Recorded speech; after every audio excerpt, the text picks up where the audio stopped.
King of Gods. By Fast Food Restaurant, Kabanata 1009. Labanan ng Lord Dynasties. Ang mga pinsala sa kaluluwa ni na Zhao Feng at Zhao Wang ay higit na gumaling pagkatapos ng 5 araw. Agad na lumabas si Zhao Feng sa pag-iisa at iniwan si Zhao Wang sa Misty Spatial World.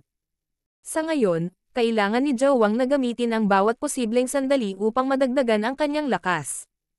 Ang unang pagkakasunod-sunod ng negosyo ay kailangan ni Zhao Wang na sumanib sa Eye of Death, kaya mas mainam kung linangin niya ang mga diskarte na nauugnay sa kamatayan. Ang 5 Elemental Wind Lightning Technique ay malinaw na hindi isang magandang pagpipilian. Hindi nagtagal ay nakahanap si Zhao Wang ng isang pamamaraan mula sa kanyang mga alaala, ang Yin Lightning Death Manual. Ito ay isang heaven grade skill na nakita ni Zhao Feng sa bookroom ng Exiyang Palace. Ang Yin Lightning Death Manual ay batay sa kapangyarihan ng Yin Lightning at ang layunin ng kamatayan. Maaari nitong ganap na ilabas ang mga katangian ng Lightning Soul Body at ng Eye of Death. Ang pambihira ng kasanayang ito ay hindi mas mababa kaysa sa isang bagay na nilinang ng mga pangunahing disipulo ng 8 Big Families. Sinimulan ni Zhao Wang na linangin ang Yin Lightning Death Manual sa loob ng Misty Spatial World sa gabay ni Zhao Feng. Kasabay nito, matatanggap ni Zhao Feng ang lahat ng pangunawa at karanasan na nagmula kay Zhao Wang sa paglinang ng kasanayang ito. Kahit na walang ginawa si Zhao Feng, ang karanasan ay papasok sa kanyang isipan na parang siya mismo ang naglilinang nito. Master, matagal ka nang hinihintay ni Duke Nanfeng. Dumating si Biqingyu sa labas ng bulwagan ni Zhao Feng. Nagpadala si Biqingyu kay Zhao Feng ng ilang balita sa pamamagitan ng Dark Heart Seal pagkatapos niyang linangin ang Soul Splitting Technique. Sa partikular, nakatanggap si Zhao Feng ng isang nakakagulat na balita mula sa kanya. My Lord, naglakad sina Zhao Feng at Biqingyu papunta sa isang malawak na bulwagan, at maaaring hulaan ni Zhao Feng kung bakit nandito si Duke Nanfeng. Si Zhao Feng, ang Great Gun Lord Dynasty at ang Dark Moon Lord Dynasty ay nagsimula ng isang digmaan. Sabi ni Duke Nanfeng sa napakasimpleng paraan. Dapat nagsimula ito habang nangyayari pa ang paglilitis sa Crown Prince, tama ba? Tanong ni Zhao Feng. Ang mga hindi tao ay maaaring umatake noong nagsimula ang paglilitis sa Crown Prince dahil iyon ay noong ang Draconic Providence sa labas ay pinakamahina. Tama iyan. Nahuhulaan na iyon ng mga eksperto ng maraming puwersa mula sa tangkang pagpatay sa Great Gun Imperial Palace kalahating taon na ang nakalipas, ngunit karamihan sa kanila ay nag-iisip pa rin na ito ay isang maliit na sagupaan lamang at walang malaking mangyayari.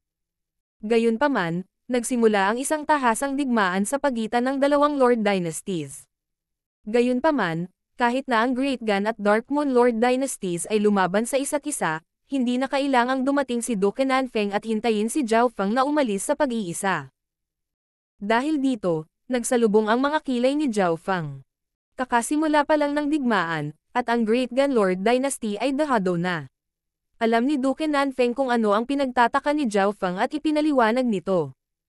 Mula sa hitsura nito, ang mga hindi tao ay handa para dito at gumawa ng maraming paghahanda. Bahagyang nagbago ang ekspresyon ni Zhao Feng. Ayon sa alam ni Zhao Feng, ang Tai at Yu families ay parehong nagbabantay sa border region. Makikita ng isang tao kung gaano kalakas ang mga hindi tao mula sa katotohanan na ang Great Gun Lord Dynasty ay agad na dahado. Sa makatuwid, ang Great Gun Lord Dynasty ay nagpadala ng Clan Summoning Order. Patuloy ni Duke Nanfeng. Ang Clan Summoning Order ay nangangahulugan na ang lahat ng puwersa sa loob ng teritoryo ng Great Gun Lord Dynasty ay mapipilitang magpadala ng isang tiyak na bilang ng mga mandirigma sa mga frontline. Ang boses ni Biqingyu ay narinig sa isipan ni Zhao Feng.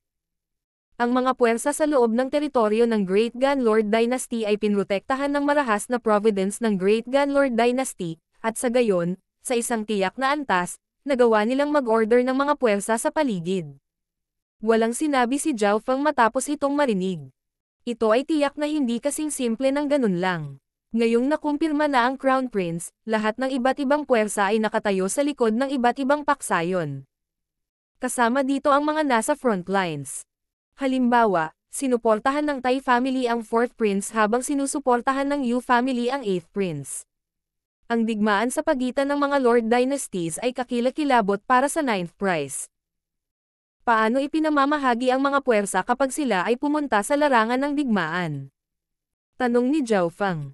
Sila ay nasa ilalim ng utos ng Sacred King Feather Spirit, ngunit lahat ng maliliit na gawain ay ibinibigay sa kanyang mga nasasakupan. Dumating din ako para dito.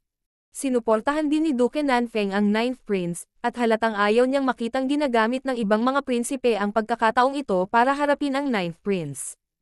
Si Duke Nanfeng ay isa ring imperial, at mayroon siyang ilang koneksyon sa loob ng pamilya. May mga contacts pa ako doon. Sa puntong iyon, ang iyong mga puwersa ay kasama ng aking mga bantay. Sabi ni Duke Nanfeng. Bilang pinuno ng isang mahusay na sona ng isla, kailangan din ni Duke Nanfeng na magpadala ng mga puwersa sa larangan ng digmaan. Ipapaubaya ko ito sa iyo, my lord. Ngumiti si Zhao Feng at sinabi. Sa tulong ni Duke Nanfeng, ang mga puwersang ipinadala ng Ocean Smoke Pavilion ay hindi papasok sa sitwasyon ng kawalan ng pag-asa. Susubukan ko ang aking makakaya upang tipunin ang lahat ng iba pang puwersang sumusuporta sa Ninth Prince. Si Duke Nanfeng ay may seryosong ekspresyon. Kung ang Ninth Prince ay naging Sacred Emperor, ang katayuan at kapangyarihan ni Duke Nanfeng ay tataas ng ilang antas. Siya ay magiging higit pa sa pinuno ng isang mahusay na sona ng isla. Higit pa rito, makakatulong din ito kay Zhao Feng na maalis ang anumang panganib. Alam niya ang tungkol sa away sa pagitan ni Zhao Feng at Nine Darkness Palace. Iyon ay magiging pinakamahusay. Tumanggaw si Zhao Feng. Hindi niya hinayaang maging masyadong mahina ang mga puwersang sumusuporta sa ikasyam na prinsipe. Kung ang mga puwersang sumusuporta sa ikasyam na prinsipe ay ganap na mapapawi, paano niya magagawang maging Sacred Emperor sa kanyang sarili? Si Zhao Feng at ang Ninth Prince ay nasa parehong bangka ngayon. Kung nabigo ang Ninth Prince, hindi magiging sapat ang puwersa ni Zhao Feng na mag-isa para pangasiwaan ang Nine Darkness Palace. Kung hangin na ang Ocean Smoke Pavilion, Shi family, at iba pa, bababa ang tsansa ng Ninth Prince na maging Emperor. Bichinyo, tipunin ang aming mga puwersa ng mabilis. Utos ni Zhao Feng. Kung mas maaga nilang ginawa ang kanilang paghahanda, mas malaki ang bentahe nila. Mayroon bang mali sa Ninth Prince ngayon? Tanong ni Zhao Feng. Huwag kang mag-alala. Pagkatapos ng nangyari noong nakaraan, kahit langaw ay hindi na makakapasok sa Imperial Palace. Nakangiting sabi ni Duke Nanfeng. Sa kabilang banda, ang iyong puwersa ay lumalawak ng husto. Sabi ni Duke Nanfeng habang bumantong hininga. Nakatanggap siya ng balita tungkol sa nangyari sa 8-Star Tower at sa Ghostfire Clan. Ang puwersa ni Zhao Feng ay muling lumawak, at ang kanyang sariling lakas ay tumaas din sa maraming aspeto. Ang kabuuang lakas ng kanyang puwersa ay nalampasan na ang normal na 3-star powers. Ang tanging kulang sa kanila ay mga dalubhasa at mapagkukunan. Ang Ocean Smoke Pavilion na tinatawag ng Clan Summoning Order sa oras na ito ay hindi magandang bagay. Gayun din, ang utak sa likod ng Ghostfire Clan at ng 8-Star Tower ay Nine Darkness Palace. Nalaman ni Duke Nanfeng na ang Ghostfire Clan at Nine Darkness Palace ay talagang may napakatagong relasyon, at nag-aalala siya para kay Zhao Feng. Kung hindi dahil sa paglilitis sa Crown Prince, malamang ay napatay na si Zhao Feng ng Nine Darkness Palace. Kasabay nito, hinangaan niya si Zhao Feng sa katotohanang nakaligtas siya laban sa Nine Darkness Palace sa napakatagal na panahon at pinalawak pa rin ang kanyang puwersa. Naiintindihan ko. Isang malamig na liwanag ang sumilay sa mga mata ni Zhao Feng. Pagkaraan ng isang araw, pinangunahan ng isang quasi-sacred lord mula sa Ocean Smoke Pavilion ang isang malaking grupo ng mga tao at umalis sa Misty Moon Island Zone kasama si Duke Nanfeng. Pagkatapos ay muling pumasok si Zhao Feng sa pag-iisa. Sa loob ng Misty Spatial World, si Zhao Feng at Zhao Wang ay nakaupo sa tapat ng isa't isa. Sisimulan ko ng pinuhin at pagsamahin ang Eye of Death ngayon. Umikot ang gininto ang liwanag sa kaliwang mata ni Zhao Feng, at ang Eye of Death na umiral sa parang kaluluwang estado ay lumitaw sa hangin. Dahil masyadong malakas ang Eye of Death, kinailangan itong personal na pinuhin ni Zhao Feng. Naging seryoso ang ekspresyon ni Zhao Feng habang ang malakas na pag-akyat ng Soul Intent ay tumakip sa Eye of Death at dahan-daang pinagsanib ito sa posisyon ng kanang mata ni Zhao Wang. Ang Eye of Death ay biglang nagsimulang manginig. Agad itong pinigilan ni Zhao Feng gamit ang kanyang Soul Intent. Nabigo lang ang huling pagsasama dahil sa pagtanggi ng God's Spiritual Eye ni Zhao Feng sa Eye of Death. Bahagyang natakot ito sa kaluluwang katawan ni Zhao Feng, at sa wakas ay sumuko ito laban sa kanyang makapangyarihang Soul Intent. pagsamahin. Isang surge of soul power ang lumabas mula sa kaluluwa ni Zhao Feng at naging kulay abo at purple na apoy, tulad ng sinabi ng soul refining eye technique. Weng. Isang bola ng kulay abo at lilang apoy ang sumunog kung saan naruroon ang kanang mata ni Zhao Wang, at siya ay napaungol ng malalim.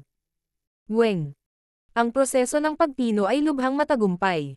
Nagsimulang magbago ang kulay sa paligid ng Eye of Death nang sumanib ito sa kaluluwa ni Zhao Wang. Sa pinakadulo, kahit na ang mga simbolo ng God Tribulation Lightning ay nagawang gumalaw sa Eye of Death.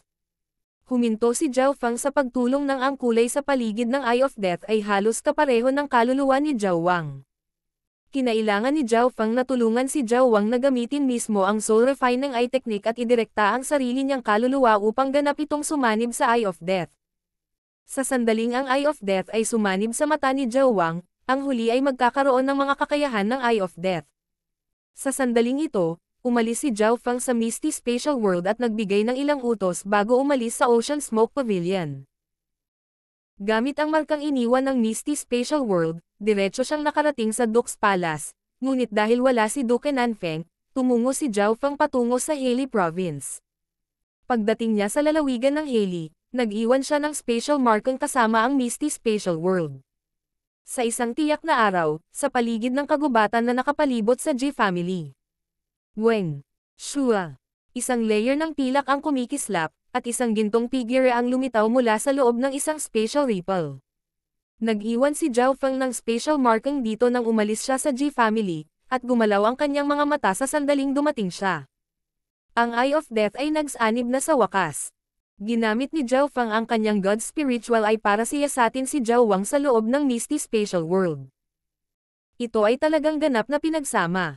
Ang bilis ng pagsasanib sa Eye of Death ay lumampas sa kanyang inaasahan, ngunit hindi pa magagamit ni Zhao Wang ang Eye of Death dahil ang kanyang soul intent ay nasa antas lamang ng Great Origin Core Realm habang ang Eye of Death ay nasa Quasi-Sacred Lord rank. Ang pagsusumikap na gumamit ng anumang pamamaraan gamit ito ay mauubos lamang ang lahat ng enerhiya sa kanyang kaluluwa.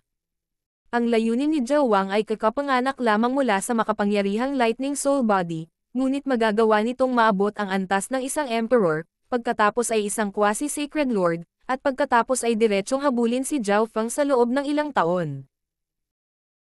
Gayunpaman, nakuha ni Zhao Wang ang ilan sa iba pang mga epekto na dala ng Eye of Death, tulad ng mga kakayahan sa paningin, ang aura ng kamatayan, ang death intent, at ilang iba pang mga pag-unawa, tulad ng natanggap ni Zhao Feng ang bilis ng reaksyon, half-transparency ability, at supervision noong una siyang sumanib sa God's Spiritual Eye.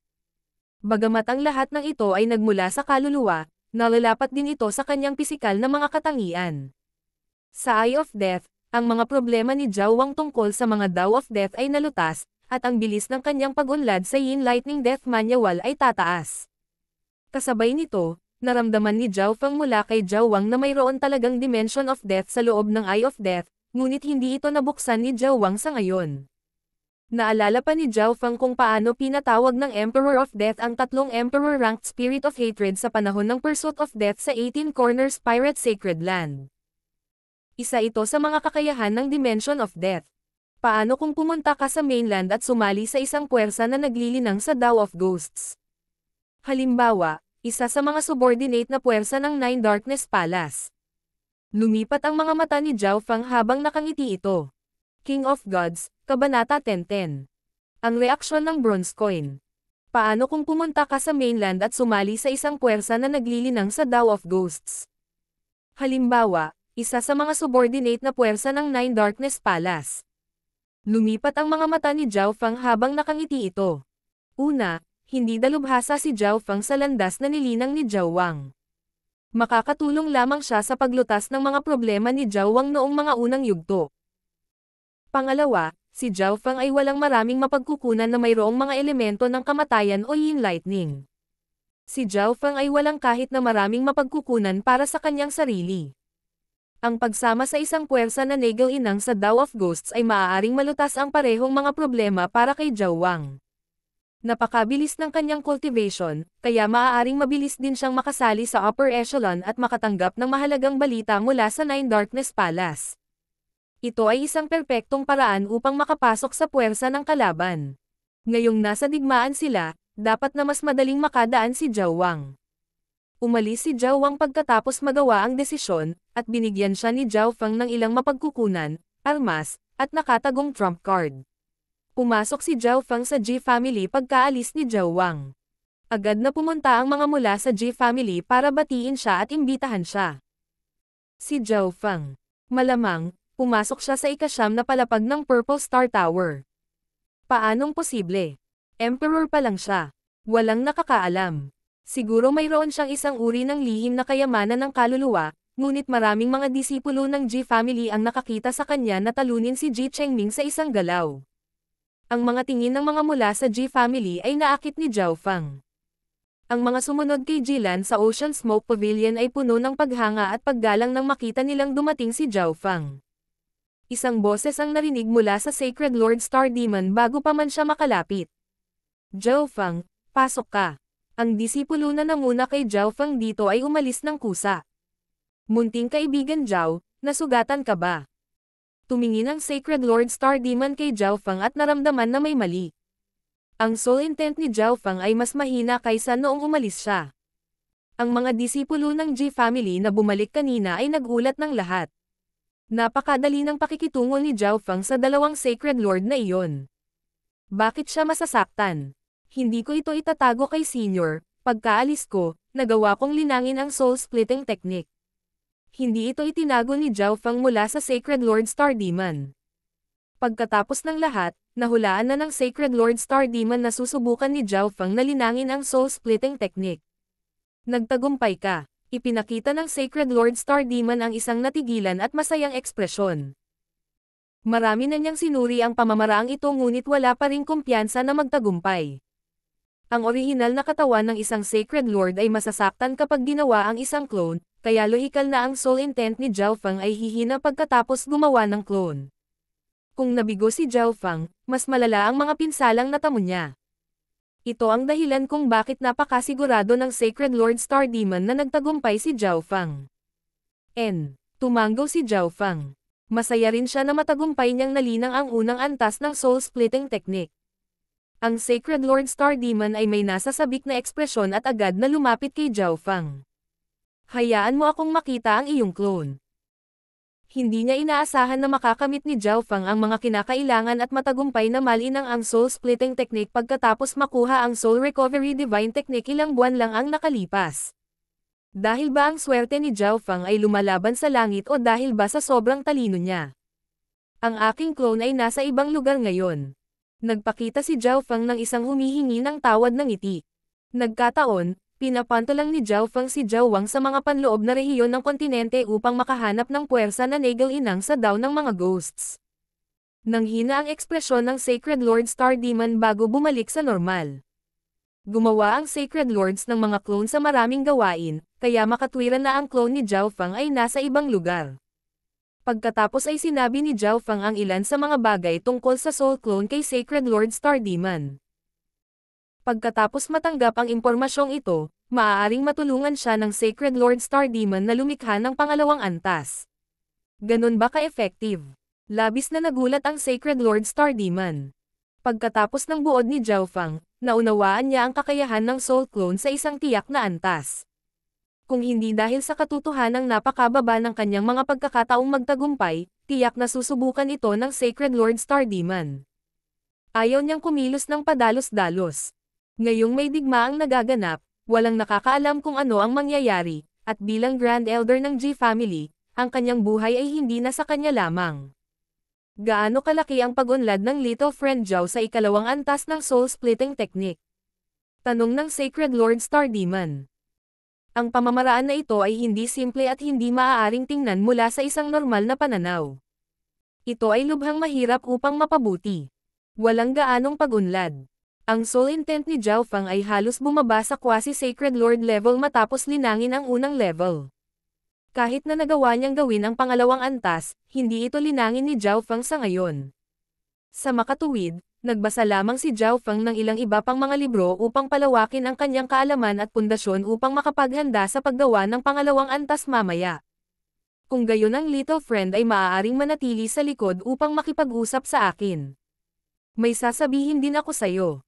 Isinasantabi ng Sacred Lord Star Demon ang isyu sa soul-splitting technique sa ngayon. Sinabi sa akin ng ikawalong prinsipe na pipiliin niyang tumayo sa panig ng Ninth Prince at suportahan ang Ninth Prince. Ngumiti ang Sacred Lord Star Demon at sinabi, ito rin ang gusto niya. Ayaw niyang paalisan ang pamilya G sa 8th Prince para sumama sa panig ng 9th Prince. Bagamat natapos na ang paglilitis sa Crown Prince at normal na para sa mga puwersa na muling piliin kung sino ang kanilang sinusuportahan, makakaapekto pa rin ito sa reputasyon ng G family na lumipat lang ng panig. Ang ikawalong prinsipe. Tumigil sandali si Zhao Feng. Hindi niya inasahan na ang ikawalong prinsipe ay gumawa ng desisyon ng ganoon kaga pagkatapos ng paglilitis sa Crown Prince. Naramdaman ni Zhao Feng na malaki ang naging bahagi niya kung bakit ginawa ng 8th Prince ang desisyong ito. Gayunpaman, ito ay mabuti rin. Ang 9th Prince ay mahina pa rin, at sa tulong ng ikawalong prinsipe, ang kanyang kabuuang lakas ay lalapit sa antas ng ikalabintatlong prinsipe. Higit pa rito, sinuportahan din ng pamilya Yu ang 8th Prince, at isa sila sa mga pangunahing kapangyarihang lumalaban sa frontline. Nangangahulugan ito na ang mga puwersang sumusuporta sa ikasyam na prinsipe ay may maaasahang kapag pumunta sila sa mga frontline at hindi ma-target ng mga puwersa mula sa iba pang paksayon. May balita ba ang Senior Sacred Lord Star Demon tungkol sa tagapagmana ng Eyes of Samsara? Binago ni Zhao Feng ang paksa at sinabi sa mahinang tono. Ito rin ang isa sa mga pangunahing dahilan kung bakit siya narito, upang mahanap ang kinaroroonan ng mga Eyes of Samsara. 2 buwan na ang lumipas. Kung mahahanap nila siya, dapat ay mayroon na sila ngayon. Hindi pa rin namin mahanap ang kanyang lokasyon. Napabuntong hininga ang Sacred Lord Star Demon, at nagdilim ang ekspresyon ni Zhao Feng. Handa na siya para dito. Gaya ng inaasahan, mas mahirap hanapin ang isang taong kumilos ng mag-isa. Higit pa rito, ang may-ari ng Eyes of Samsara ay hindi ordinaryong tao. Ngunit nakahanap ako ng lugar na maaaring kung saan nakatira ang may-ari ng Eyes of Samsara. Sabi ng Sacred Lord Star Demon. Senior, sabihin mo sa akin. Nagbago ang ekspresyon ni Zhao Feng. Sasamahan kita. Biglang lumabas ng hall ang Sacred Lord Star Demon at dumaan sa Purple Mist habang si Zhao Feng ay sumunod sa likod. Sa loob ng isang araw, nakarating ang dalawa sa dagat ng berdeng kawayan. Walang anumang bagay sa paligid maliban sa isang simpleng silid na kawayan, isang balon, isang entablado ng chin, isang chessboard, ilang mga upuang kawayan, at ilang iba pang mga bagay. Ang layunin dito ay talagang hindi simple. Maaaring biglang mahulog si Zhao Feng kung ano ang kakaiba sa lugar na ito pagdating niya. Bagamat kakaunti lamang ang mga normal na bagay sa paligid, nagbigay sila ng hindi maipaliwanag na aura. Ang taong dating nakatira dito ay dapat umalis hindi pa matagal na ang nakalipas. Sabi ng Sacred Lord Star Demon. Kung kanina pa sila pumunta dito baka may nahanap sila. Bumaba si Zhao Feng mula sa langit at naglakad papunta sa bamboo room. Ang layout sa loob ng silid na kawayan ay napakasimple. Malinis at maayos at kaunti lang ang mga kailangan. Napakalinis. Sabi ng Sacred Lord Star Demon. Kung gusto ng may-ari ng Eyes of Samsara na itago ang kanyang mga landas, halatang walang may iwan. Kung ang Sacred Lord Star Demon ang kahalili niya, sisirain niya ang lahat dito. Hindi alam ni Zhao Feng kung bakit, ngunit nang pumasok siya sa silid ng kawayan, naramdaman niya ang isang malinis at eleganteng amoy na nakapalibot sa kanya, na bahagyang nakaapekto sa kanyang emosyon. Ginamit ni Zhao Feng ang kanyang God Spiritual Eye para siyasatin ang bawat item sa loob ng kwarto ngunit wala siyang nakita. Sa hitsura nito, ang may-ari ng Eyes of Samsara ay isang tiwala at maingat na tao. Maingat niyang inayos ang lugar na ito at walang iniwang bakas. Kahit ang God Spiritual Eye ni Zhao Feng ay walang mahanap. Pumasok si Zhao Feng sa harap ng pintuan at lumabas sa likuran. Chin. Tumingin si Zhao Feng sa isang chin na may 7 berdeng cord sa gilid. Ang imahe ng isang matikas na babae na may bahagyang paninisi na ekspresyon ay biglang lumitaw sa kanyang isipan. Meow meow. Ang maliit na paws ang magnanakaw ay tumalon mula sa Misty Spatial World. Sa loob ng mga paa nito ay isang tansong barya. Ang bronze coin na ito ay hindi ang ginamit ng maliit na paws ang magnanakaw para sa panghuhula. Sa halip, ito ang ibinigay ni Liu Qingxan kay Zhao Feng sa huling palapag ng Fanlun Ancient Sound Palace. Sa sandaling ito, Ang tansong barya ay kumikinang na may mahinang puting liwanag, na para bang ito ay malapit ng mapatay anumang sandali. Si Zhao Feng ay ganap na natigilan. Ang bronze coin na ito ay palaging nasa Misty Spatial World. Bakit ito magbibigay ng ilaw ng walang dahilan? Hinawakan ni Zhao Feng ang barya sa kanyang kamay at naramdaman ang pagtawag sa loob nito. Itong Qin. Lumapit si Zhao Feng sa berdeng Qin at bahagyang hinaplos ito. Sa kasamaang palad, hindi niya alam kung paano i-play ito, kaya maaari lamang niyang ilabas ang ilang mga random na tunog. Ilang bronze na barya ang biglang lumitaw sa mga paa ng maliit na magnanakaw na pusa, at itinapon ito sa hangin na may kaunting kalabog. Ano ang ibig sabihin ng lahat ng ito? Ipinikit ni Zhao Feng ang kanyang mga mata. Bakit nag-react ang bronze coin nang matagpuan niya ang lugar na dating tinitirhan ng may-ari ng Eyes of Samsara? Higit pa rito, ito ay tila isang normal na Qin lamang, kaya bakit nag-react ang barya? Maaaring ito ang Qin na ginamit ng may-ari ng Eyes of Samsara. Ang bronze coin kaya ay nagsasabi kay Zhao Feng na ang mata ni Samsara ay makakatulong sa kanya na mahanap si Liu Qingzhen. O may iba pa. Mahigpit na hinawakan ni Zhao Feng ang bronze coin sa kanyang kamay at nag-isip ng mahabang panahon ngunit hindi niya maintindihan. Ang bronze coin sa gitna ng kanyang palad ay biglang nagsimulang maglabas ng puting liwanag, at naramdaman ni Zhao Feng ang isang hindi maipaliwanag na kapangyarihan ng tadhana na umaabot sa isang tiyak na lugar. Iniunat ni Zhao Feng ang kanyang braso at dahan-dahan itong ginalaw. Sa isang tiyak na sandali sa oras, ang bronze coin ay naglabas ng mahinang kislap ng liwanag para sa isa pang saglit bago tuluyang nawala. Naubos na lahat ang kapangyarihan sa loob ng bronze coin. Ang direksyong iyon ay hilaga. Inilagay ni Zhao Feng ang bronze coin at tumingin sa hilaga. Ang Sacred Lord Star Demon ay nakatayo sa likod ni Zhao Feng at tila may iniisip. Napabuntong hininga siya nang makita ang kakaibang kilos ni Zhao Feng, ngunit hindi niya ito ginambala. Senior Sacred Lord Star Demon, bumalik tayo. Si Zhao Feng ay umakyat sa hangin pagkaraan ng ilang sandali. Nanatili si Zhao Feng sa parehong lugar na tinitirhan niya noong huling nanatili niya at bibisita sa pribadong bulwagan ng Sacred Lord Star Demon araw-araw. Ang Sacred Lord Star Demon ay ganap na nagbukas ng kanyang koleksyon kay Zhao Feng, at si Zhao Feng ay ganap na nahuhulog sa isang mundo ng mga kaluluwa at ay bloodline na kaalaman.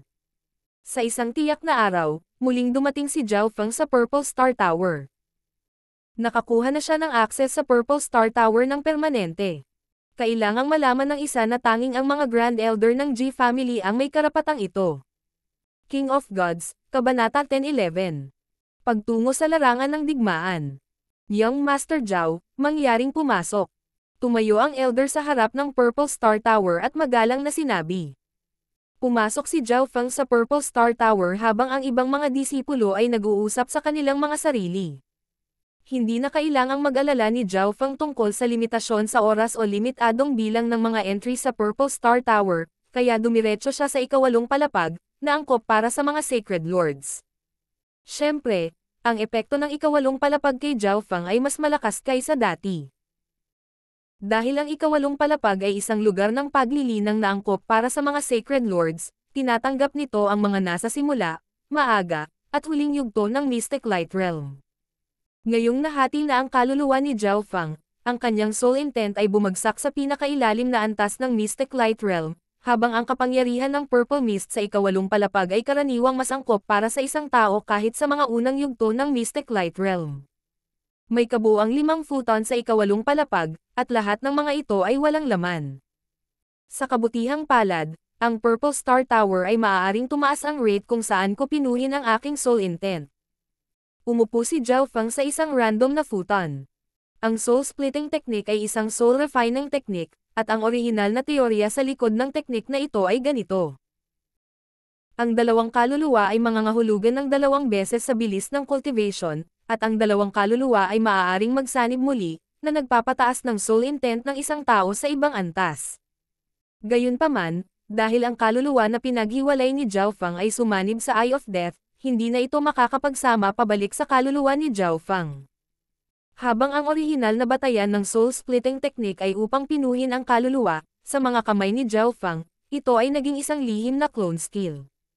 Ipinakalat ni Zhao Feng ang 10,000 Divine Thoughts technique, na nalinang niya ng husto, at nagsimulang mag-multitask. 20% na lang ng God Tribulation Lightning sa Demigod Head ang natira. Dahil nahati niya ang kanyang kaluluwa, nahati rin ang isang bahagi ng mga simbolo ng God Tribulation Lightning. Ang God Tribulation Lightning ay isa sa pinakamalakas na hakbang ng pagpatay ni Zhao Fang. Ngayong hangina na ito, nagkaroon ito ng malaking epekto kay Zhao Fang. Hinati ni Zhao Fang ang kanyang mga iniisip sa sukat ng kanyang kaliwang mata at nagsimulang idirekta ang God Tribulation Lightning sa kanyang kaluluwa. Kasabay nito, kaunti na lang ang natitira kay Zhao Fang, at dahil ang mga ito ay naimbak ng napakatagal, ang kapangyarihan ng sinaunang kidlat sa loob nito ay nawala. Nang walang sinabi pa, ipinalibot ni Zhao Fang ang kanyang layunin at pinagsama ang kapangyarihan ng sinaunang kidlat sa kanyang Lightning Soul Body. Mabagal na lumipas ang oras, at kalaunan ay tumagal ng 10 oras si Zhao Fang sa ikawalong palapag bago tumayo at umalis. Pagkatapos bumalik sa kanyang tirahan, nagpahinga sandali si Zhao Fang bago pumasok sa Ancient Dream Realm. Kung gusto kong bumuo ng Little World ng mga ilusyon, kung gayon mas makabubuting makapasok sa Ancient Dream Realm. Natikman ni Zhao Fang ang tamis ng Little World of Wind Lightning. Kahit na wala siyang kalamangan dahil ang Imperial Tombs ay isang sinaunang dimensyon din, ang Little World of Wind Lightning ni Zhao Fang ay mas malakas kaysa sa normal na Little Worlds. Sa makatuwid, ito ay pinakamahusay na kung ang Little World of Illusions ay nasa parehong antas ng Little World of Wind Lightning. Noong huling naglilinang si Zhao Fang, sinuri niya kung paano mabubuo ang munting mundo ng mga ilusyon, at ngayon ay magagawa na niya ito sa wakas. Ang ubod ng Little World of Illusions ay ikaw. Isang kumikinang na puting kristal na perlas ang lumitaw sa kamay ni Zhao Fang. Tila naglalaman ito ng infinity, at nagradiated ito ng isang kaakit-akit na kapangyarihan. Nakuha ni Zhao Fang itong God Crystal sa Black Wind Canyon Forbidden Ground. Ang enerhiyang nasa loob nito ay bahagyang naubos, ngunit kahit na 50% na lamang ng enerhiya nito ang natitira, ito ay isang kayamanan pa rin para kay Zhao Fang. Ang God Crystals ay isang bagay na tanging mga tunay na Diyos lamang ang maaaring lumikha. Ho! Weng! Isang lilang ambon ang lumitaw sa paligid ni Zhao Fang sa loob ng Ancient Dream Realm. Mayroong iba't ibang mga istruktura sa loob nito, tulad ng isang palasyo, isang kastilyo, isang fountain, at higit pa. Sa itaas ng Maze Palace, may mga maitim na ulap at umuugong na kidlat. Ang Little World of Illusions ni Zhao Fang ay magiging sobrang kondensado sa labas ng mundo, ngunit ito ay transparent sa Ancient Dream Realm. Weng! Maingat munang inilagay ni Zhao Fang ang God Crystal sa loob nito, pagkatapos ay pumili siya ng maitim na inkstone na nagbigay ng nakamamanghang dami ng mental energy mula sa iba pang mga kayamanan na nakuha niya sa Black Wind Canyon Forbidden Ground. Hindi alam ni Zhao Fang kung ano ang batong ito, ngunit naramdaman niya na walang mali dito. Inilagay ni Zhao Fang ang itim na inkstone na ito sa tabi ng God Crystal. Hindi niya alam ang mga pangalan ng marami sa mga kayamanan na nakuha niya sa Black Wind Canyon Forbidden Ground, ngunit hindi naglakas loob si Zhao Fang na ilabas ang mga ito sa harap ng sinuman at malaman ang halaga nito, kaya maaari lang niyang iwan ang mga ito. Doon sa ngayon. Tulad nito, si Zhao Fang ay patuloy na pabalik-balik sa pribadong bulwagan ng Sacred Lord Star Demon at sa Purple Star Tower. Ang lakas at kaalaman ng kaluluwa ni Zhao Fang ay parehong nagsimulang tumaas, at ang paglikha ng kanyang Little World of Wind Lightning ay umuunlad din. Makalipas ang mahigit isang buwan, nilinang ni Zhao Fang ang Soul Recovery Divine Technique sa pinakamataas na ikawalong antas, ngunit hindi pa natatapos ang structure ng kanyang Little World of Illusions. Ang paglikha ng isang Little World ay isang napakakomplikadong proseso. Si Zhao Fang ay gumugol ng 1 taon at kalahati upang likhain ang kanyang Little World of Wind Lightning. Tinansya ni Zhao Fang na kakailanganin niya ng kahit 1 taon pa para likhain ang kanyang Little World of Illusions. Biglang gumalaw ang kamalayan ni Zhao Fang. Mahusay. Si Zhao Wang ay nakapasok sa Darkness Ghost Clan. Bagamat magkahiwalay ang Zhao Fang at Zhao Wang, maaari pa rin silang makipag-ugnayan sa isa't isa. Maaari pang ang magpadala si Zhao Wang ng ilang larawan kay Zhao Fang. Ang isang clone ng kaluluwa ay mas mahusay kaysa sa isang alipin ng Dark Heart Seal sa lahat ng aspeto. Sa sandaling ito, si Zhao Wang ay naging isang panloob na disipulo ng Darkness Ghost Clan sa pamamagitan ng pag-asa sa kanyang nakakagulat na talento. Ang Darkness Ghost Clan ay isang mahalagang 3-star subordinate force ng Nine Darkness Palace. Ang kanilang mga pagsusulit para sa pagkuha ng mga bagong disipulo ay sobrang minadali, kaya't hindi nagtaas ng anumang hinala si Zhao Wang. Gayunpaman, ang mga batas ng angkan ay lubhang malupit at malamig ang dugo. Ipinikit ng angkan ang isang mata at nanatiling bukas ang isa pa. Kahit ano ay magagawa hanggat walang napatay. Young Master Zhao, gustong pumasok ni Jilan. Sa araw na ito, tumunog ang boses ni Jilan mula sa labas ng tirahan ni Zhao Fang. Itinulak ni Zhao Fang ang pinto. Young Master Zhao, ang iyong sulat. Iniabot ni Jilan ang isang sulat na may komplikadong ekspresyon bago umatras. Si Zhao Fang ay Grand Elder na ngayon ng isang normal na 3-star power at ang pinakamahalagang tao na sumusuporta sa kasalukuyang Crown Prince. Siya ay isang tao na nakaupo sa parehong antas ng Sacred Lord Star Demon ng Ji Family.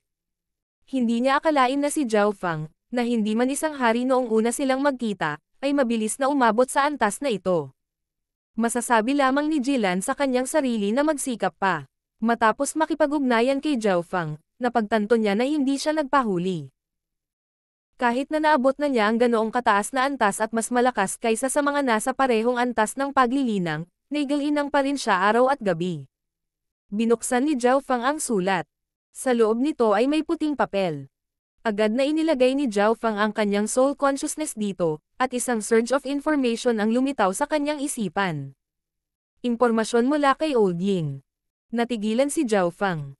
Ang labanan sa pagitan ng mga Lord Dynasties ay tumatagal sa loob ng 10 buwan, at habang ang Great Gan Lord Dynasty ay ipinatawag ang mga angkan upang ipaglaban sila, iyon ay nagpabago lamang sa sitwasyon. Sa ganitong sitwasyon, ang Crown Prince ay ipinadala sa larangan ng digmaan ng Sacred Emperor at Empress.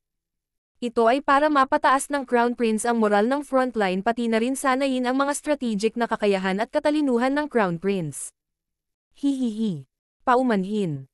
Hindi napigilan ni Zhao Fang ang pagkutsa. Kung nanatili ang 9th Prince sa Imperial Palace, siya ay ganap na ligtas. Ang pagkakataon na siya ay maging Sacred Emperor ay napakataas. Gayunpaman, kung siya ay ipapadala sa frontlines, maaaring mangyari ang mga aksidente. Ito ay dapat na binalak ng iba pang mga prinsipe at inulit sa Sacred Emperor. Mababa ang tono ni Zhao Fang. Matapos may padala ang 9th Prince sa larangan ng digmaan, hiniling ng iba pang mga prinsipe na pumunta sa harapan upang maprotektahan nila ang kanilang bansa. Kung ang ika-9 na prinsipe ay ang isa lamang sa harap na linya, maaaring siya ay medyo ligtas, ngunit ngayon na ang iba pang mga prinsipe ay pupunta na rin sa mga linya sa harap, ang digmaang ito ay hindi na lamang sa pagitan ng dalawang Lord Dynasty. Isa rin itong panloob na labanan sa loob ng Great Gan Lord Dynasty. Ang dahilan kung bakit ipinadala ni Old Ying ang liham na ito kay Zhao Fang ay dahil gusto niyang tulungan ni Zhao Fang ang 9th Prince. Kailangan ko ring sanayin ang sarili ko sa labanan. Ang sulat sa mga kamay ni Zhao Fang ay naging abo. Si Zhao Fang ay nakapatay ng maraming tao mula nang magsimula siya sa kanyang muling paglilinang, ngunit ngayon na ang kanyang lakas ay nalampasan ang kanyang nakaraang buhay, oras na para lumabas at sanayin ang kanyang sarili. Higit pa rito, narinig ni Zhao Fang na may mga battle point na maaaring ipagpalat para sa mga armas, espiritual na table task, o kayamanan. Sa araw na ito, dumating si Zhao Fang sa tirahan ng Sacred Lord Star Demon. May nangyari bang ganyan? Ang Sacred Lord Star Demon ay may malungkot na ekspresyon. Malinaw na masama ito para sa 9th Prince. Kung pupunta si Brother Zhao sa frontline, mangyaring magsama ng ilang disipulo ng Ji Family. Hiling ng Sacred Lord Star Demon. Karamihan sa mga puwersa ay natakot na hayaan ang kanilang walang katulad na mga henyo na pumunta sa larangan ng digmaan maliban kung sila ay katulad ni Xuan Yuanwen o Yu Tianhao, na may walang katulad na lakas sa labanan. Malinaw na ang Sacred Lord Star Demon ay nagtiwala kay Zhao Fang at handang ibigay ang mga henyo ng Ji Family kay Zhao Fang. Walang problema. Bagamat medyo nahihirapan si Zhao Fang, pumayag pa rin siya. Kung tutusin, matagal na siyang nanatili sa Ji Family, at inalagaan siya ng Sacred Lord Star Demon. Hindi mabilang na mahahalagang libro ang ibinigay sa kanya, pati na rin ang karapatang makapasok sa Purple Star Tower. Sinagot din ng Sacred Lord Star Demon ang mga tanong ni Zhao Fang at tumulong sa pagsusuri ng soul-splitting technique. Itinuring ng Sacred Lord Star Demon si Zhao Fang na parang sarili niyang disipulo, at wala pang nagawa si Zhao Fang para bayaran siya. Kinabukasan, sina Ji Huye, Ji Lan, Ji Tianming, tatlong disipulo ng Ji family, ay naghintay kay Zhao Feng sa labas ng Ji family. Ang tatlong miyembro ng Ji family ay napakatalino, at sila ay bahagi ng middle upper echelon ng Ji family. Bata pa sila at kulang sa karanasan at kaalaman, kaya kailangan nilang sanayin ang kanilang sarili. Makikinig kayo sa mga utos ko simula ngayon, sabi ni Zhao Feng. Ginamit niya ang kanyang God's Eye para mag-iwan ng tatlong marka sakaling may mangyari sa kanila. Naiintindihan. Sabay na nagsalita ang tatlo. Madaling nanatili si Zhao Feng sa ikawalong palapag ng Purple Star Tower, para sa Sacred Lords, sa panahon ng kanyang pananatili sa Ji family. Halos lahat mula sa Ji family ay alam ang kanyang pangalan. Ang tatlo ay walang mungkahi laban sa lamig o pagkontrol ng tono ni Zhao Feng. Alam nila na ang Grand Elder ay nagbigay sa kanila ng pagkakataong ito na matuto, at ito ay isang pagkakataon upang sanayin ang kanilang mga sarili. Matigas ang mga mata ni Jilan, at naikuyom niya ang kanyang mga kamao. Si Zhao Feng ang naging layunin niya, at ito ang perpektong pagkakataon para makahabol. Tara na. Inilabas ni Zhao Feng ang nagninangas na kalisya na matagal na niyang hindi ginagamit. Kahit na ang nag-aapoy na Karo ay hindi mas mabilis kaysa sa kanila, ito ay mas maginhawa. Ang nag-aapoy na karwahe ay maaaring ganap na magkasya sa kanilang lahat, at ito ay magiging isang mahabang paglalakbay. Ang tatlong miyembro ng Ji family ay humalili sa pagkontrol sa nag-aalab na kalisya, at lahat ng hindi kumokontrol sa karwahe ay ginamit ang mahabang panahon na ito upang linangin o magpahinga. Ang ating destinasyon. Ang Hilaga. King of Gods, Kabanata 10:12. Pamilyar na tao. Sa isang tiyak na araw, isang pitong kulay na liwanag ang kumislap. Senior Zhao, nililinang ko ang Chaos Yuan Purple Eye Technique, at hindi ko maintindihan ang bahaging ito. Si Ji Tianming, na pinakabata sa grupo, ay magalang na humingi ng tulong kay Zhao Feng. Si Ji Tianming ay iba kay Ji Huya at Jilan. Ito ang unang pagkakataon na talagang nakipag-ugnayan siya kay Zhao Feng, kaya siya ang pinakamainit at magiliw. Nakilala ni Ji Huya si Zhao Feng pagkatapos lamang mag-evolve ang God Eye ng huli, at natalo siya kay Zhao Feng sa isang galaw mula sa kanyang kakayahan sa disintegrasyon. Para kay Jilan, siya ang kaaway ni Zhao Feng sa Divine Illusion Dimension. Hayaan mo akong tingnan ang iyong diskarte. Hindi pa talaga nilinang ni Zhao Feng ang teknik na binabanggit ni Ji Tianming, ngunit sa nakalipas na ilang buwan, nanatili siya sa Ji family at natuto ng ilang kaalaman tungkol sa mga teknik ng Ji family.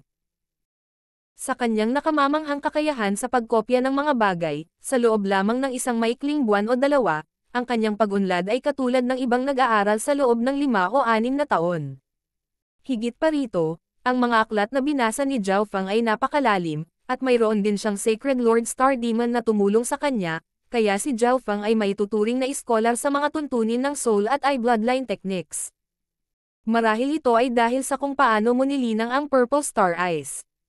Sinuri ni Zhao Feng ang mababang antas ng kasanayang ito at nahanap niya kung saan ang problema. Bukod sa pagsagot sa mga tanong ng tatlong disipulo ng Ji family, si Zhao Feng ay papasok sa isang estado ng pag-iisa. Maraming mga kayamanan ang lumitaw kay Zhao Feng sa Misty Spatial World. Si Zhao Feng ay bumili ng maraming mapagkukunan sa loob ng Heaven's Legacy City, at sapat na ang mga ito para maabot niya ang Mystic Light Realm. Sinimulan ni Zhao Feng na iikot ang kanyang 5 Elemental Wind Lightning Technique at sumipsip ng enerhiya ng hangin, kidlat, at apoy. Bahagi ng kanyang kamalayan sa loob ng sukat ng kanyang kaliwang mata ang nagdirekta ng kapangyarihan ng God Tribulation Lightning sa kanyang Lightning Soul Body. Ang kapangyarihan ng God Tribulation Lightning sa loob ng Demigod Head ay patuloy na bumababa. Paminsan-minsan ay papasok din si Zhao Feng sa Ancient Dream Realm para magtrabaho sa kanyang Little World of Illusions. Ang lumilipad na karwahe ay dumating sa harap ng isang spiritual palace. Inihayag ni Zhao Feng ang kanyang pagkakakilanlan at ibinigay ang ilang Primal Crystal Stones para gamitin ang teleportation array at pumunta sa susunod na lungsod. Senior Zhao, ang susunod na hintuan ay ang Chen Province. Kilala ito sa mga mechanism masters at panday nito. Sabi ni Ji Tianming kay Zhao Feng. Naunawaan ni Zhao Feng ang nais niyang sabihin. Bagamat maginhawa ang lumilipad na Karo ni Zhao Feng, ito ay medyo mabagal, at maaari nilang hilingin sa ilang mga panday na dagdagan ang mga katangian nito. Magandang ideya iyon. Sang-ayon ni Zhao Feng sa mungkahi ni Ji Tianming. Ang nag-aapoy na lumilipad na karwahe ay hindi gaanong kapakipakinabang kay Zhao Feng tulad ng dati, higit sa lahat dahil sa bilis nito. Ito ay isang mahabang paglalakbay mula sa katimugang rehiyon ng kontinente hanggang sa hilagang rehiyon. Walang nakakaalam kung gaano katagal kung kailangan nilang gamitin ang nagliliyab na lumilipad na karwahe upang lumipad sa lahat ng paraan, na may bilis lamang ng isang Pick-tier King. Makalipas ang ilang dosenang araw, ang lumilipad na nagninangas na karo ay pumasok sa mga hangganan ng lalawigan ng Chen. Malapit na tayo sa Spiritual Palace. Sabi ni Ji Tianming, na kasalukuyang kumokontrol sa nagliliyab na lumilipad na karwahe. Ang iba, na nasa cultivation, ay nagmulat ng kanilang mga mata. Ang Great Ganlord Dynasty ay mayroong 18 lalawigan, at bawat lalawigan ay may maraming lungsod. Ang mga pinaka-populated na lugar sa mga lungsod ay malalaking spiritual palaces. Makakakita ang isang tao ng maraming eksperto at lumilipad na mga espiritual na alagang hayop sa paligid ng spiritual palaces. Mayroong kahit na lumilipad na mga bagay tulad ng kalisya ni Zhao Feng. So, isang itim na figure ang kumislap ng lumilipad na nagninangas na karwahe ni Zhao Feng, at 2 figure ang sumunod na malapit sa likuran. Emperor Ghost Scales, tingnan natin kung saan ka matatakbuhan. Sumuko ka na lang. Isang puting figure at isang itim na figure ang humahabol mula sa likuran. Pareho silang Emperor, at ang aura na ipinalabas ng itim na figure ay nagpalipat-lipat sa mga kalapit na tao. Sanay na ang lahat sa ganito. Walang pakikipaglaban ang pinapayagan sa loob ng Spiritual Palace, kaya mayroong lahat ng uri ng mga tao, kabilang ang mga nakagawa ng maraming krimen at ang mga nakatakas sa paghuli o pagkakulong. Hindi ito inilagay ni Zhao Feng sa kanyang mga mata, ngunit ang mga salitang binigkas ng nasa katanghaliang gulang na nakasuot ng puti ay naalarma sa kanya. Bahagyang nagbago ang mga mata ni Zhao Feng habang tinitingnan niya ang kanyang spiritual sense. Tumigil ka, biglang tumunog ang boses ni Zhao Feng. Weng. Isang malakas na layunin ang bumaba sa langit at lupa at tinakpan ang 3 figure. Agad na bumagal ang takbo ng 3, at ang Emperor Ghost Scales sa pinakaharap ay parang pumasok siya sa isang latian. Sino ka? Bakit mo ginagambala ang mga isyo ng Divine Official Gate? Ang Emperor in Black ay may malungkot na ekspresyon habang nakatingin kay Zhao Feng. Sigurado siya na hindi pa niya nakilala si Zhao Feng. Sa hitsura nito, ang lakas ni Zhao Feng ay nasa pinakamataas na antas ng Emperor, nakatumbas ng kanyang sarili. Ano ang nangyayari? Si Emperor Ghost Scales, na mukhang gulong-gulo, ay tumingin sa gininto ang buhok na kabataan na biglang hamarang sa kanila. Hindi niya nakilala si Zhao Feng, ngunit ngayong pinigilan sila ni Zhao Feng, gagawin ng Emperor Ghost Scales ang lahat hanggat mabubuhay siya. Ang mga ekspresyon ng 3 disipulo ng Ji family ay hangin na rin. Hindi nila inaasahan na may pakialam si Zhao Feng sa maliit na bagay na ito. Pakawalan mo siya, sabi ni Zhao Feng. Hindi niya inaasahan na may makikita siyang tagakang ocean dito. Ang Emperor Ghost Scales ay ang parehong King Ghost Scales mula sa 18 Corners Pirate Sacred Land. Noong si Zhao Feng ay tinutugis ng Emperor of Death at nagpunta sa 18 Corners Pirate Sacred Land para sa tulong, tinulungan siya ni King Ghost Scales, ng Cold Moon Emperor, at ng Giant Shark King na harangan ang Emperor of Death. Hindi pa rin nababayaran ni Zhao Feng ang pabor na ito. Nagbago ang ekspresyon ng Emperor Ghost Scales. Hindi niya inaasahan na talagang tutulungan siya ng batang Emperor na ito. Kaka-rating lang ni Emperor Ghost Scales sa Continent Zone at hindi niya naalala na may nakilala siya. Malungkot ang ekspresyon ng nasa katanghaliang gulang na nakaputi. Hindi niya inaasahan na napakaswerte ni Emperor Ghost Scales at nakilala niya ang isang kaibigan. Isa pa, tila medyo nakilala niya ang batang gininto ang buhok. Medyo nabusog ka sa sarili mo, di ba? Ang Emperor na nakaitim na umuungal. Masasabi niyang hindi simple si Zhao Feng dahil mayroon siyang napakalakas na lakas sa murang edad, ngunit napakaraming tao ang nanonood. Kung hahayaan niyang umalis si Emperor Ghost Scales ng ganoon lang, mawawala ang lahat ng mukha ng kanyang angkan.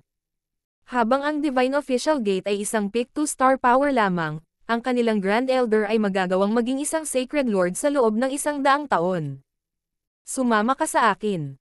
Walang pakialam si Zhao Feng sa 2 Emperor at direktang nakipag-usap sa Emperor Ghost Scales. Young Master, salamat. Nagbago ang ekspresyon ng Emperor Ghost Scales. Bagamat pakiramdam niya ay may kakaiba, wala na siyang magagawa. Bukod pa rito, naramdaman ni Emperor Ghost Scales na ang kabataang ito sa kanyang harapan ay walang kaaway sa kanya, at ang tatlo pang nakasakay sa flying chariot ay pawang mga elite rin. Agad na lumipad ang Emperor Ghost Scales patungo kay Zhao Fang, at naging pangit ang mga ekspresyon ng dalawang Emperor mula sa Divine Official Gate. Nililigawan mo si kamatayan. Ang Emperor na nakaitim ay sumalakay, na naging sanhi ng pag-ikot ni Tro Yuan sa kalapit na kalawakan. Masasabi niya na si Zhao Fang at ang iba pang mga disipulo ng Ji family ay hindi pangkaraniwan, kaya hindi niya sila inatake. Sa halip, sinuntok niya ang Emperor Ghost Scales. Agad na nagdilim ang kalangitan habang kumukurap ang mga itim na sinag ng liwanag sa paligid ng kamao ng Emperor na nakasuot ng itim na damit. Ang lakas ng loob mong hindi makinig sa babala ko. Naging malamig ang ekspresyon ni Zhao Fang nang magpakawala siya ng surge ng soul intent at bumuo ng dark purple crystalline spike na tumama sa isipan ng itim na damit na Emperor, at ang mga simbolo ng God Tribulation Lightning sa spike ay kumikislap. Arg! Isang sigaw ang umalangaw-ngaw sa soul dimension, at naramdaman ng mga kalapit na eksperto ang aura ng isang Emperor na pinapatay. Nahulog ang katawan ng Emperor na nakasuot ng itim na damit. Huminga ng malamig ang mga malapit na nanonood na eksperto. Ang Emperor na nakasuot ng puting damit ay nakaramdam ng lamig na kumakalat mula sa ilalim ng kanyang mga paa sa kanyang katawan, at siya ay sininok. Ang nakaitim na damit na Emperor ay agad na pinatay ni Zhao Fang ng ganoon lang. Nanginginig si Emperor Ghost Scales habang nakatingin kay Zhao Fang, at naramdaman niyang medyo nakakatakot ang kabataang ito. Gayunpaman, bigla niyang naisip ang isa pang kabataan na katulad nitong batang gininto ang buhok. Sabihin sa pinuno ng Divine Official Gate na humingi ng tawad sa akin sa loob ng 10 araw. Malamig ang tono ni Zhao Fang habang nakatingin sa Emperor na nakaputi. Kung alam ng mga Emperor na ito kung ano ang mabuti para sa kanila, hahayaan na ito ni Zhao Fang. Hindi siya naglagay ng kaunting peak to star power sa kanyang mga mata.